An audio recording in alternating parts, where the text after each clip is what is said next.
Hi my life പാർട്ടിന്റെ പുതിയൊരു വീഡിയോയിലേക്ക് എല്ലാ കൂട്ടുകാർക്കും സ്വാഗതം. അപ്പോൾ ഇന്ന് ഞാൻ കൂടുതലൊന്നും വലിച്ചു നീട്ടുന്നില്ല, പെട്ടെന്ന് തന്നെ കാര്യം പറഞ്ഞിട്ട് പോയേക്കാം. അങ്ങനെ കാര്യം എന്ന് പറഞ്ഞു കഴിഞ്ഞാൽ എന്നാ ഇത് പെട്ടെന്ന് പറയാൻ പറ്റുമെന്ന് വെച്ച് കഴിഞ്ഞാൽ അതുമില്ല. അപ്പോൾ വീഡിയോയിലേക്ക് പോകുന്നതിന് മുമ്പായിട്ട് ആദ്യമായിട്ട് എന്നെ കാണുന്ന കൂട്ടുകാരുണ്ടെങ്കിൽ ആ താഴെ കാണുന്ന സബ്സ്ക്രൈബ് ബട്ടൺ ഒന്ന് പ്രസ് ചെയ്യുക കേട്ടോ. അതുപോലെ തന്നെ ബെല്ലൈക്കൺ ഒന്ന് എനേബിൾ ചെയ്ത് വെക്കുക. അങ്ങനെ ആകുമ്പോൾ ഞാൻ പുതിയ പുതിയ വീഡിയോസ് അപ്ലോഡ് ചെയ്യുമ്പോൾ നിങ്ങൾക്ക് പെട്ടെന്ന് തന്നെ നോട്ടിഫിക്കേഷൻ കിട്ടുകയും അതുവഴി അത് കാണാനായിട്ട് സാധിക്കുന്നതായിരിക്കും. അതുപോലെ തന്നെ വീഡിയോ കണ്ടിട്ട് ഇഷ്ടപ്പെടുകയാണെന്നുണ്ടെങ്കിൽ ഒന്ന് ലൈക്ക് ചെയ്യുക. അതുപോലെ ഇത് ഉപകാരപ്പെടുമെന്ന് നിങ്ങൾക്ക് തോന്നുന്ന ഫ്രണ്ട്സ് ആൻഡ് ഫാമിലി ഒക്കെ ഉണ്ടെന്നുണ്ടെങ്കിൽ അവരിലേക്ക് ഒന്ന് ഷെയറും കൂടി ചെയ്ത് കൊടുക്കുക. അത് എനിക്ക് വലിയൊരു സപ്പോർട്ടായിരിക്കും കേട്ടോ. അപ്പോൾ എല്ലാവരും ഒന്ന് സപ്പോർട്ട് ചെയ്യുക. അപ്പൊ ഇന്നത്തെ വീഡിയോയിൽ ഞാൻ പറയാൻ പോകുന്നത് ഞാനും ഡ്യൂ ഡ്രോപ്സ് കരിയർ സൊല്യൂഷൻ തമ്മിൽ ഉള്ള ഒരു റിലേഷനെ പറ്റിയിട്ടാണ് കേട്ടോ. റിലേഷൻ എന്ന് പറയുമ്പോൾ നിങ്ങൾ തെറ്റിദ്ധരിക്കേണ്ട, ഞങ്ങൾ റിലേറ്റീവ്സോ ഫ്രണ്ട്സോ അങ്ങനെ ഒന്നുമല്ല. പക്ഷേ എന്തൊക്കെയോ ആണ് അത്. കാരണം എൻ്റെ ഒരു യൂറോപ്പ് ജേർണി എന്ന് പറഞ്ഞിട്ടുണ്ടെങ്കിൽ അതിൽ ഡ്യൂ ഡ്രോപ്സിലെ ജെനിമോൾക്കും ചാനലിനും ഉള്ള ഒരു പങ്ക് എന്ന് പറയുന്നത് ഭയങ്കര വലുതാണ്. അപ്പൊ ഞാൻ വിചാരിച്ചു അത് ഒന്ന് ഷെയർ ചെയ്തിട്ട് മറ്റുള്ളവർക്ക് അതിൽ നിന്ന് എന്തെങ്കിലും ഒരു ഉപകാരം ആവുകയാണെന്നുണ്ടെങ്കിൽ ആയിക്കോട്ടെ എന്ന് വിചാരിച്ചു. അപ്പോൾ വിത്ത് പെർമിഷൻ ഓഫ് ഡ്യൂ ഡ്രോപ്സ് ഞാനിവിടെ എൻ്റെ ഒരു സ്റ്റോറി പങ്കുവയ്ക്കാണ് കേട്ടോ. അപ്പോൾ ഒരു യൂറോപ്യൻ രാജ്യത്ത്, അതും പ്രത്യേകിച്ച് ഓസ്ട്രേലിയ, USA അവിടെയൊക്കെ പോയി വർക്ക് ചെയ്യാന്നുള്ളത് ഏതൊരു നഴ്സിംഗ് സ്റ്റുഡന്റ് ലൈഫിൽ തൊട്ടിട്ട് ഏതൊരാളുടെയും ഒരു ഡ്രീം ആയിരിക്കും അല്ലേ. അപ്പം എനിക്കും അങ്ങനെയൊക്കെ തന്നെയായിരുന്നു. അത്രയ്ക്ക് ഇഷ്ടപ്പെട്ടിട്ടൊന്നും അല്ല നഴ്സിംഗ് ചൂസ് ചെയ്തത്, ടു ബി ഓണസ്റ്റ്. പക്ഷെ എന്നാലും എപ്പോഴൊക്കെയോ ഞാൻ എൻ്റെ കരിയറിനെ സ്നേഹിച്ചു തുടങ്ങിയിട്ടുണ്ടായിരുന്നു. അപ്പോൾ ആ ഒരു സമയത്ത് എൻ്റെ ഒരു ഡ്രീം ആയിരുന്നു ഏതെങ്കിലും ഒരു യൂറോപ്യൻ കൺട്രി. പക്ഷെ അതിന് ഫസ്റ്റ് പ്രിഫറൻസ് എന്ന് പറയുന്നത് ഓസ്ട്രേലിയ തന്നെയായിരുന്നു. ആ ഒരു എയിമിൽ ഞാൻ പഠിച്ചു കഴിഞ്ഞ ഉടനെ തന്നെ IELTS ഒക്കെ പഠിക്കാൻ പോയിട്ടുണ്ടായിരുന്നു. പക്ഷേ എക്സാം എഴുതുന്നതിന് മുമ്പ് അത് പകുതി വഴിയിൽ ഡ്രോപ്പ് ചെയ്തിട്ട് ഞാൻ പിന്നെ ജോലിക്കൊക്കെ കയറി.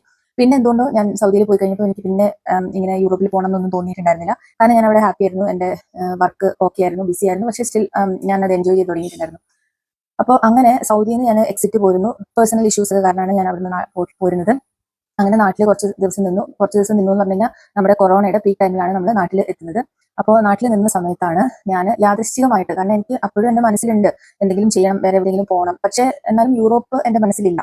അപ്പോൾ ഞാനിങ്ങനെ അപ്പോൾ നമ്മൾ വീട്ടിൽ വെറുതെ ഇരിക്കുകയാണ്. വെറുതെ ഇരിക്കുമ്പോൾ സ്വാഭാവികമായിട്ടും കൊറോണയാണ്, നമുക്കൊന്നും ചെയ്യാനില്ല. അങ്ങനെയാണ് ഞാൻ യൂട്യൂബിലേക്ക് തിരിയുന്നത്. അപ്പോൾ ഞാൻ ആദ്യമൊക്കെ കുക്കിംഗ് വീഡിയോസും അങ്ങനെയുള്ള വീഡിയോസൊക്കെ കണ്ട് അങ്ങനെ സ്ക്രോൾ ചെയ്ത് പോയപ്പോഴാണ് ജെനിമോളുടെ ഒരു വീഡിയോ എൻ്റെ കണ്ണിൽ പെടുന്നത്. അപ്പോൾ ഞാൻ ഫസ്റ്റ് കണ്ട വീഡിയോ ഏതാണെന്നറിയോ? ഐബ്രോ ത്രെഡിങ്ങിന്റെ ഒരു വീഡിയോ.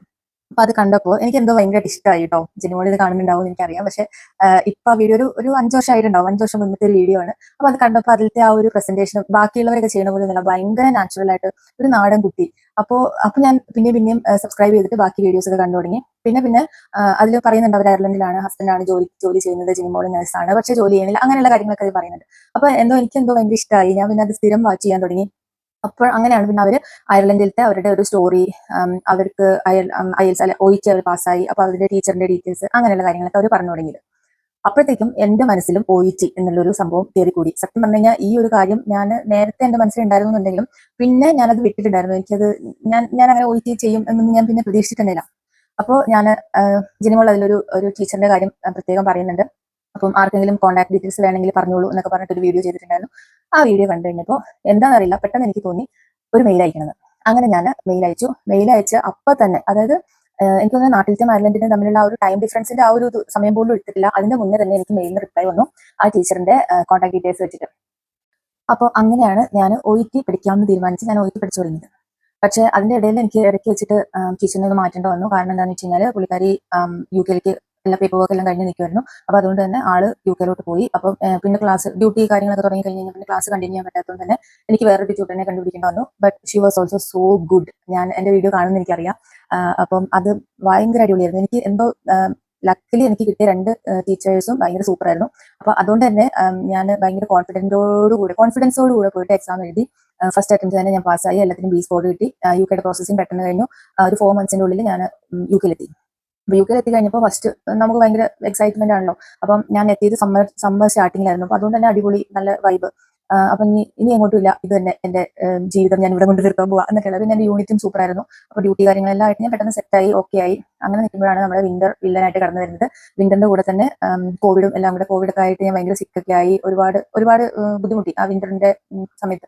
അപ്പോഴാണ് നമുക്ക് UK നമുക്ക് പറ്റില്ല എന്നുള്ളൊരു ഇത് മനസ്സിലേക്ക് വന്നത്. അപ്പൊ നമ്മൾ വീണ്ടും നമ്മുടെ മനസ്സിൽ പണ്ട് ഉറങ്ങിക്കിടന്ന ആ ഒരു ഓസ്ട്രേലിയനെ നമ്മൾ പൊടി പുറത്തേക്ക് എടുത്തു. പക്ഷെ സത്യം പറഞ്ഞു കഴിഞ്ഞാൽ എനിക്ക് ന്യൂസിലാൻഡ് പാത്വേനെ പറ്റിയിട്ട് യാതൊരു ഐഡിയ ഉണ്ടായിരുന്നില്ല. കാര്യം നമ്മുടെ ഫ്രണ്ട്സ് ഒക്കെ ആ സമയത്ത് ചെയ്യുന്നുണ്ടായിരുന്നുണ്ടെങ്കിലും മിക്കവരും തന്നെ സൈലന്റ്ലി ആയിരുന്നു ചെയ്തുകൊണ്ടിരുന്നത്. ആരും അങ്ങോട്ടും ഇങ്ങോട്ടും ഷെയർ ചെയ്തിട്ട് ഞാനിത് ചെയ്യുന്നുണ്ട് അങ്ങനെ പറയുന്ന ഒരു സംഭവം എന്ന് പറഞ്ഞാൽ മലയാളീസിന്റെ ഇടയിൽ വളരെ കുറവായിരിക്കും. അപ്പൊ ഈ പറഞ്ഞ ഞാൻ ഉൾപ്പെടെ പല കാര്യങ്ങളും ചോദിച്ചിട്ടുണ്ടായിരുന്നതും പറഞ്ഞിട്ടുണ്ടായിരുന്നതും ഒക്കെ അനോണിമസ് ആയിട്ട് തന്നെയായിരുന്നു. കാരണം അത് നമുക്കറിയാലോ, ഞാനിപ്പോൾ അത് പ്രത്യേകിച്ച് പറയേണ്ട എന്തുകൊണ്ടാണ് നമ്മൾ അങ്ങനെ ചെയ്യുന്നത് എന്നുള്ളത്. അപ്പം ഇത് പോകാൻ പറ്റുമോ അല്ലെങ്കിൽ നമുക്ക് ജോലി കിട്ടുമോ നമ്മുടെ പേപ്പേഴ്സ് ശരിയാവുമെന്ന് ഒരു ഉറപ്പില്ലാത്ത ഒരു കാര്യത്തിൽ നമ്മൾ എല്ലാവരുടെ അടുത്തും പറയുന്ന അത്ര ഒരു നല്ല കാര്യമായിട്ട് എനിക്കും തോന്നുന്നില്ല. അപ്പോൾ അതുകൊണ്ട് തന്നെ എനിക്ക് ന്യൂസിലാൻഡ് പാത്വേനെ പറ്റിയിട്ട് വല്ല ഐഡിയ ഒന്നും ഉണ്ടായിരുന്നില്ല. അപ്പോൾ ഞാൻ വിചാരിച്ചിട്ടുണ്ടായിരുന്നത് നമ്മൾ സാധാരണ പോലെ എൻക്ലെക്സ് എഴുതി OSCE ഒക്കെ എഴുതി അങ്ങനെയായിരിക്കും നമ്മൾ ഓസ്ട്രേലിയക്ക് വരുന്നത്. അങ്ങനെ ഞാൻ ഒന്ന് രണ്ട് പേര് കേട്ട, ഞാൻ പേരൊന്നും പറയുന്നില്ല, വലിയ വലിയ ഏജൻസിനെ സമീപിച്ചിട്ടുണ്ടായിരുന്നു. അപ്പോൾ അവരും എൻ്റെ അടുത്ത് ഇതേ കാര്യം തന്നെയാണ് പറഞ്ഞത്. അതായത് നമ്മൾ എൻക്ലെക്സ് എഴുതണം, എന്നിട്ട് OSCE എഴുതണം, എന്നിട്ടാണ് നമുക്ക് ഇവിടുത്തെ പിൻ നമ്പർ കിട്ടുള്ളൂ, എന്നിട്ട് നമ്മൾ ജോലി അപ്ലൈ ചെയ്യണം, അല്ലെങ്കിൽ നമ്മൾ വിസ എടുക്കണം, അങ്ങനെയൊക്കെയുള്ള കുറേ കാര്യങ്ങൾ പറഞ്ഞു. അപ്പോൾ ഞാൻ വിചാരിച്ചു ഇനി വീണ്ടും കുറെ സമയം എടുക്കുന്ന പരിപാടിയാണ്, അതുമല്ല ഇനിയിപ്പോൾ NLEX ഒക്കെ പഠിക്കാന്ന് പറഞ്ഞു കഴിഞ്ഞാൽ ഇനി നടക്കില്ല, നമുക്ക് ഇത് ഡ്രോപ്പ് ചെയ്യാം. അപ്പം അങ്ങനെ ഇരുന്നപ്പോൾ അത് വർഷം ഞാൻ കറക്റ്റ് പറഞ്ഞു കഴിഞ്ഞാൽ 2022 ലാസ്റ്റ് ആണെന്ന് തോന്നുന്നു. 2022 ഒരു ഓഗസ്റ്റ് മാസത്തിലാണെന്ന് തോന്നുന്നു. ആ ഒരു സമയത്താണ് ഞാൻ ഇവരുടെ വീണ്ടും ചാനലിൽ, അപ്പോൾ ഞാൻ സ്ഥിരമായിട്ട് ഡ്യൂഡ്രോപ്സിന്റെ ഫോളോവർ ആണ്, കറക്റ്റ് ആയിട്ട് എല്ലാ വീഡിയോസും കാണും. അപ്പോൾ അതിന്റെ ഇടയിൽ ഇവർ അയർലൻഡിൽ നിന്ന് ഓസ്ട്രേലിയക്ക് മൂവ് ചെയ്തു, അതൊക്കെ ഞാൻ കറക്റ്റ് ആയിട്ട് കാണുന്നുണ്ട്. അപ്പോൾ വീണ്ടും എനിക്കിങ്ങനെ ആഗ്രഹം, അയ്യോ ഇവരെങ്ങനെ പോയി. അങ്ങനെയാണ് ജെനിമോൾ പിന്നെ അതിന്റെ ഡീറ്റെയിൽസ് ഒക്കെ ഇവർ പറഞ്ഞിട്ട് തുടങ്ങിയത്. അപ്പോഴാണ് ഞാൻ ഈ ന്യൂസിലാൻഡ് പാത്വേയുടെ കാര്യം അറിയുന്നത്. അപ്പൊ ഏകദേശം ആ ഒരു സമയത്ത് തന്നെയാണ് ഇവർ ഡ്യൂഡ്രോപ്സ് കരിയർ സൊല്യൂഷൻസ് എന്ന് പറഞ്ഞിട്ടുള്ള ഒരു സ്ഥാപനം കൂടെ തുടങ്ങിയിട്ടുണ്ടായിരുന്നത്. അപ്പൊ അതാണ് ഞാൻ പറഞ്ഞത്, ഞാനും ഡ്യൂഡ്രോപ്സും തമ്മിലുള്ള ആ ഒരു റിലേഷന്റെ കാര്യം. അതായത് എനിക്ക് എപ്പോഴും ഇവരുടെ വീഡിയോസ് കാണുമ്പോഴാണ് എനിക്ക് ആ സ്പാർക്ക് ഉണ്ടാവുന്നത്. ഓക്കെ, ഇവരെ കോൺടാക്ട് ചെയ്യണം അങ്ങനെ. അപ്പോൾ ഈ ഒരു ഏജൻസിയുടെ ഡീറ്റെയിൽസ് ഒക്കെ പറഞ്ഞിട്ട് ജെനിമോൾ വീഡിയോ ചെയ്തിട്ടുണ്ടായിരുന്നു. അത് വീഡിയോ കണ്ട് ഞാൻ ആ ലിങ്കിൽ ആ ഒരു വീഡിയോയിൽ താഴെ കൊടുത്തിട്ടുണ്ടായിരുന്ന നമ്പറിൽ UK ഉള്ള നമ്പറിൽ ഞാൻ കോൺടാക്ട് ചെയ്തു. അപ്പൊ അവര് അതിന്റെ ഡീറ്റെയിൽസ് കാര്യങ്ങളൊക്കെ പറഞ്ഞു തന്നു. അപ്പോഴും ഞാൻ പിന്നെയും ഒന്ന് നിർത്തി. പിന്നെ ഞാൻ ആലോചിച്ചു, ഇത് ഇനി മെനക്കെട്ട പരിപാടി, ഒരുപാട് സമയം എടുക്കും, പിന്നെ ഇതിന്റെ പേപ്പർ വർക്ക് ഒക്കെ ഭയങ്കര ബുദ്ധിമുട്ടാണ്, വേണ്ട നമുക്കിത് വേണ്ട, ഞാൻ UK തന്നെ കണ്ടിന്യൂ ചെയ്യാം എന്നുള്ളൊരു തീരുമാനത്തിൽ വീണ്ടും എത്തി. അത് കഴിഞ്ഞിട്ട് പിന്നെ എന്തോ ഒരു തോന്നൽ തോന്നി, ഞാൻ തന്നെ CGFNSന്റെ പ്രോസസ്സിങ് സ്റ്റാർട്ട് ചെയ്തു. അപ്പോൾ ആ ഒരു സമയത്ത് എൻ്റെ ഫ്രണ്ട്സ് എല്ലാവരും ചെയ്യുന്നുണ്ടായിരുന്നു, ക്ലോസ് ഫ്രണ്ട്സ് സർക്കിളിലുള്ള കുറച്ച് പേര് ചെയ്യുന്നുണ്ടായിരുന്നു. അപ്പോൾ അവർ സ്റ്റാർട്ട് ചെയ്തു എന്ന് പറഞ്ഞ രീതിയിൽ ഞാനും അതിന്റെ യൂസർ ID പാസ്വേഡ് ഒക്കെ ക്രിയേറ്റ് ചെയ്ത് CGFNS സ്റ്റാർട്ട് ചെയ്ത് കഴിഞ്ഞപ്പോൾ ഞാൻ പിന്നെ അവിടെ ഇവിടെയൊക്കെ സ്റ്റക്കായി. കാരണം എനിക്ക് അവിടെ എന്താ കൊടുക്കേണ്ടത്, ഇവിടെ എന്താ കൊടുക്കേണ്ടത്, മൊത്തത്തിൽ കൺഫ്യൂഷൻ. അത് എന്തിനാണെന്ന് എനിക്ക് അറിയില്ലായിരുന്നില്ല, ഇവരിലേക്ക് വീണ്ടും എത്തിക്കാൻ തന്നെയായിരുന്നു. അപ്പോൾ ഞാൻ വീണ്ടും ഇവരെ കോൺടാക്ട് ചെയ്തിട്ട് ഞാൻ ബാക്കി ഫുള്ള് അവരെ ഏൽപ്പിച്ചു. അന്ന് തൊട്ട്, അതായത് എൻ്റെ CGFNS പ്രോസസ്സിംഗ് തൊട്ട് എനിക്ക് ആൻമാർക്ക് കിട്ടുന്നത് വരെയുള്ള എല്ലാ പേപ്പർ വർക്കും ഡ്യൂഡ്രോപ്സ് കരിയർ സൊല്യൂഷൻ ആണ് ചെയ്തു തന്നിട്ടുണ്ടായിരുന്നത്. അപ്പൊ ഞാൻ ഓൾറെഡി ന്യൂസിലാൻഡ് പാത്വേയുടെ ഫസ്റ്റ് സ്റ്റെപ്പ് ആയിട്ടുള്ള CGFNS ഒറ്റയ്ക്ക് തന്നെ സ്റ്റാർട്ട് ചെയ്തിട്ടുണ്ടായിരുന്നു. സ്റ്റാർട്ട് ചെയ്ത് ഹാഫ് വേയിലാണ് ഞാൻ സ്റ്റക്കായിട്ട് ഇവരെ കോൺടാക്ട് ചെയ്യുന്നത്. പക്ഷേ ഇവർ പറ്റില്ലാന്നോ അല്ലെങ്കിൽ നീ ഇത് സ്റ്റാർട്ട് ചെയ്തുകൊണ്ട് ഇനി ഞങ്ങൾക്ക് ചെയ്യാൻ പറ്റില്ലാന്നോ അങ്ങനെ ഒന്നും പറഞ്ഞില്ല. എനിക്ക് ഞാൻ ചെയ്തതിൽ കുറച്ച് തെറ്റുകൾ ഉണ്ടായിരുന്നു. പക്ഷേ അതെല്ലാം അവർ കറക്റ്റായിട്ട് സോർട്ട് ഔട്ട് ചെയ്ത് ഏത് സമയത്ത് നമ്മൾ മെയിൽ അയച്ചാലും സ്പോട്ടിൽ റിപ്ലൈ തന്ന് നമ്മുടെ ഡൗട്ടുകളും ക്വയറീസും എല്ലാം ക്ലാരിഫൈ ചെയ്ത് ഭയങ്കര അടിപൊളി സർവീസ് എന്ന് പറഞ്ഞാൽ അടിപൊളി സർവീസ്. ഇതിൽ കൂടുതൽ എനിക്ക് ഇതിന് വിശദീകരണം തരാനായിട്ടില്ല. അപ്പോൾ എനിക്ക് അങ്ങനെ കുറച്ച് ഡിലേ ആയി, കാരണം CGFNSന്റെ കാര്യങ്ങളും അത് ആ ഒരു സമയത്ത് കുറച്ച് ഡിലേ ആയിട്ടുണ്ടായിരുന്നു. അതുകൊണ്ട് ഉള്ള ഡിലേ അല്ലാണ്ട് ഇവരുടെ, അതായത് ഒരു ഏജൻസി എന്നുള്ള നിലയിൽ ഇവരുടെ ഭാഗത്ത് നിന്ന് എനിക്ക് യാതൊരു ഡിലേ ഉണ്ടായിട്ടില്ല. നമ്മൾ ഏത് സമയത്ത് ഒരു എൻക്വയറി അയച്ചിട്ടുണ്ടായിരുന്നുണ്ടെങ്കിലും അപ്പൊ തന്നെ അതിനുള്ള സൊല്യൂഷൻ നമുക്ക് മെയിലായിട്ട് റിപ്ലൈ വന്നിട്ടുണ്ടാവും. അതുപോലെ തന്നെ ഇവിടെ പ്രത്യേകത എന്ന് പറഞ്ഞു കഴിഞ്ഞാൽ എനിക്ക് കേരള രജിസ്ട്രേഷൻ ഉണ്ടായിരുന്നു, അതുപോലെ സൗദി നഴ്സിംഗ് കൗൺസിലിൽ നിന്നുള്ള ഗുഡ് സ്റ്റാൻഡിങ്ങും അതൊക്കെ വേണമായിരുന്നു. അപ്പോൾ ഇവർക്ക് ഇന്ത്യയിലുള്ള ആ ഒരു ബ്രാഞ്ചിനെ കോൺടാക്ട് ചെയ്ത് കഴിഞ്ഞിട്ട് അവരാണ് എനിക്ക് അതും എല്ലാം പേപ്പർ വർക്കും ചെയ്ത് തന്നിട്ടുണ്ടായിരുന്നത്. അതായത് ഈ ഒരു പേപ്പർ വർക്കിന് വേണ്ടിയിട്ട് ഞാനായിട്ട് എവിടെയും പോയിട്ടില്ല. ഫുൾ സംഭവങ്ങൾ ഞാൻ ഡ്യൂഡ്രോപ്പ് കരിയർ സൊല്യൂഷൻ ആണ് ഏൽപ്പിച്ചിട്ടുണ്ടായിരുന്നത്. അപ്പോൾ പിന്നെ എടുത്തു പറയേണ്ട ഒരു കാര്യം എന്താണെന്ന് വെച്ച് കഴിഞ്ഞാൽ, ഞാൻ പറഞ്ഞു ഇത് ഏത് പാതിരായ്ക്ക് നമ്മൾ മെയിൽ അയച്ചാലും അതിന് സ്പോട്ടിൽ റിപ്ലൈ തരിക, നമ്മൾ വിളിച്ചു കഴിഞ്ഞാൽ ഒരു കോൾ എടുക്കുക. അപ്പോൾ അതൊക്കെ ഭയങ്കര കുറവായിട്ടാണ് ഞാൻ കേട്ടേക്കുന്നത് മറ്റ് ഏജൻസികളുടെ വെച്ചിട്ട്. അപ്പം എൻ്റെ തന്നെ കുറച്ച് ഫ്രണ്ട്സ് വേറെ ഏജൻസിയിലൊക്കെ കൊടുത്തവരുണ്ടായിരുന്നു. അപ്പോൾ അവർക്കൊക്കെ ഈ വക ബുദ്ധിമുട്ടുകളൊക്കെ അവർ പറയുന്നുണ്ടായിരുന്നു. പക്ഷെ നമുക്ക് അങ്ങനെ ഒരു പ്രശ്നമേ ഉണ്ടായിട്ടുണ്ടായിരുന്നില്ല. ഞാൻ ഭയങ്കര ഹാപ്പി ആയിരുന്നു.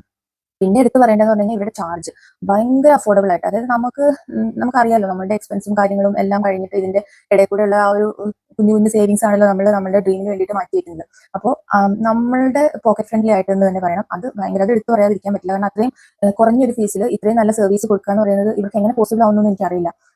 അതും പറയാണ്ടിരിക്കാൻ വയ്യ. അപ്പൊ ഞാൻ ഈ ഒരു റിവ്യൂ അല്ലെങ്കിൽ ഈ ഒരു കാര്യം കുറച്ച് പേരിലേക്ക് എത്തിക്കണമെന്ന് ഞാൻ കുറേ നാളായിട്ട് ആഗ്രഹിക്കുന്നതാണ്. പിന്നെ നമ്മുടെ പേപ്പർ വർക്ക് എവിടെയെങ്കിലും ഒരു എൻഡ് ആവാതെ നമ്മൾ ഇതിനെപ്പറ്റി പറയുന്നത് ശരിയല്ലോ എന്ന് വിചാരിച്ചിട്ടാണ് ഞാൻ ഇത്രയും ഡിലേ ആക്കിയത്. അല്ലാതെ വേറൊന്നുമല്ല കേട്ടോ. ഞാൻ അന്ന് തൊട്ട് എൻ്റെ മനസ്സിലുണ്ടായിരുന്നായിരുന്നു ഞാൻ റിവ്യൂ കൊടുക്കും, അല്ലെങ്കിൽ ഞാൻ ഇതിനെ പറ്റിയിട്ട് 4 പേരുടെ അടുത്ത് പറയും എന്നുള്ളത്. അപ്പോൾ ഇത്രയും കാര്യങ്ങളാണ്. അതിനകത്ത് എടുത്തു പറയേണ്ട ഈ 2 കാര്യങ്ങളാണ്. ഒന്ന്, നമ്മളുടെ റെസ്പോൺസ്, അതായത് നമ്മളൊരു മെയിൽ അല്ലെങ്കിൽ ഒരു ക്വയറി ഇട്ട് കഴിഞ്ഞിട്ടുണ്ടെങ്കിൽ അതിനുള്ള റെസ്പോൺസ്. പിന്നെ നമ്മുടെ പേപ്പർ വർക്ക്, അതായത് നമ്മളിപ്പം എന്തെങ്കിലും ഒരു കാര്യം അവർ എല്ലാ ഇപ്പം CGFNSന്റെ ആയാലും പിന്നെ ന്യൂസിലാൻഡ് രജിസ്ട്രേഷൻ എടുക്കാൻ, അത് കഴിഞ്ഞിട്ട് പിന്നെ അപ്പുറക്കുള്ളത്, അത് കഴിഞ്ഞിട്ട് നമ്മുടെ ആൻമാർക്കിനുള്ളത്, അതെല്ലാം ലിസ്റ്റ് ബൈ ലിസ്റ്റ് ആണ് നമുക്ക് ഡോക്യുമെന്റ് ഡീറ്റെയിൽസ് അയച്ചു തരുന്നത്. അതായത് 1 by 1 നമ്പർ ഇട്ടിട്ടാണ് പറയുന്നത്. അപ്പോൾ അതിലൊന്നും മിസ് ആവാനായിട്ടില്ല.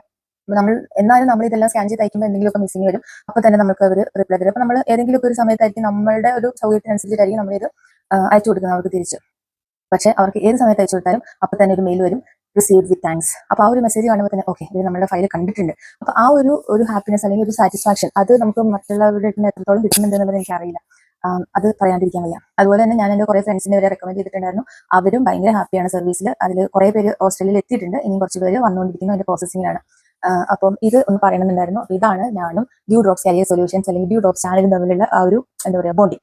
അപ്പോൾ ഇപ്പൊ ഞാൻ ഇവിടെ എത്തി കഴിഞ്ഞപ്പോൾ ഞാൻ മെയിൽ അയച്ചിട്ടുണ്ടായിരുന്നു. അതിനും റെസ്പോൺസ് പെട്ടെന്ന് തന്നെ വന്നു. അപ്പോൾ അത് നമുക്ക് ഇപ്പം അവർ വലിയൊരു യൂട്യൂബറാണ്, വലിയൊരു ബിസിനസ് ഓണറാണ്, ജോലി ചെയ്യുന്നു, കുട്ടികളുണ്ട്. പക്ഷെ അതൊക്കെ മാറ്റി വെച്ചിട്ടാണ് നമ്മളെ പോലെയുള്ള സാധാരണക്കാർക്ക് റിപ്ലൈ തരാൻ വേണ്ടിയിട്ട് എടുക്കുന്ന ആ ഒരു സമയം ഉണ്ടല്ലോ, അത് മാത്രം മതി നമുക്ക് ഇവരെ അപ്രീഷിയേറ്റ് ചെയ്യാൻ വേണ്ടിയിട്ട്.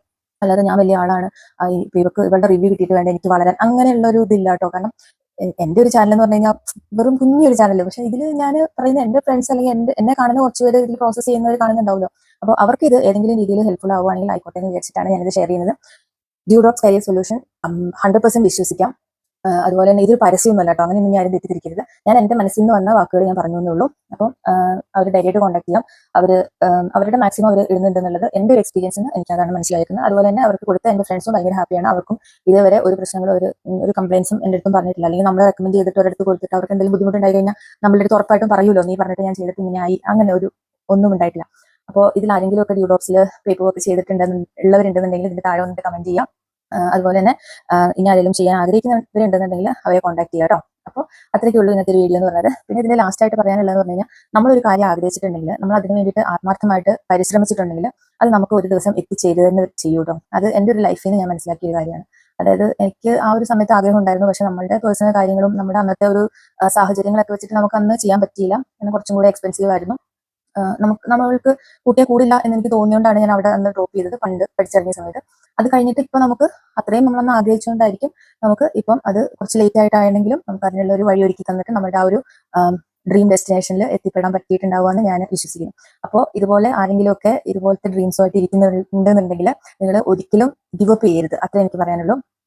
കാരണം നമുക്ക് എപ്പോഴാണ് നമ്മുടെ ആ ഒരു വര തെളിയണതെന്ന് നമുക്ക് പറയാൻ പറ്റില്ല. അപ്പൊ നമ്മൾക്ക് ഒരു ആഗ്രഹം ഉണ്ടെന്നുണ്ടെങ്കിൽ അതിന് വേണ്ടിയിട്ട് പരിശ്രമിച്ചുകൊണ്ടിരിക്കുക. ഇതുപോലെ നന്നായിട്ട് ഹാർഡ് വർക്ക് ചെയ്യുക. ഇതൊക്കെ ഈസി ആയിരുന്നു എന്ന് ഞാൻ ഒരിക്കലും പറയില്ല. നല്ല കഷ്ടപ്പാടുണ്ടായിരുന്നു ഇതിന്റെ പുറകിൽ, നല്ല ടെൻഷൻ ഉണ്ടായിരുന്നു, ഉറങ്ങാത്ത രാത്രികൾ ഉണ്ടായിട്ടുണ്ട്.